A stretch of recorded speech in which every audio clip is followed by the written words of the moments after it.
प्रयत्न करना।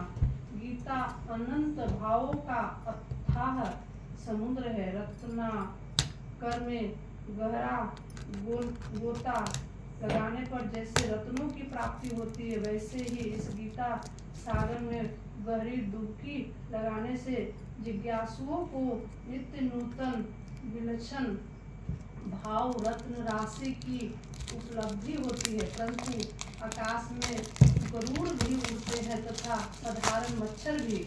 इसी के अनुसार सभी अपने अपने भाव के अनुसार कुछ अनुभव करते ही हैं।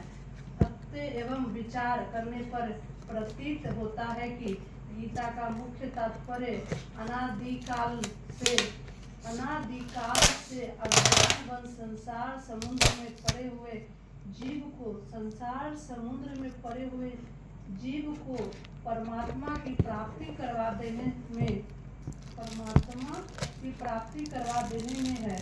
और इसके लिए गीता में ऐसे उपाय बतलाए गए हैं कि मनुष्य अपने सांसारिक कर्तव्य कर्मों भले करता हुआ ही परमात्मा को प्राप्त कर सकता है।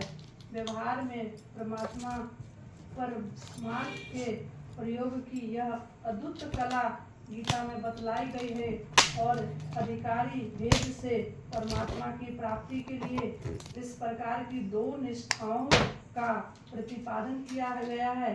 वे 2 निष्ठाएं हैं, ज्ञान निष्ठा यानी संख्या योग और योग निष्ठा यानी कर्म योग।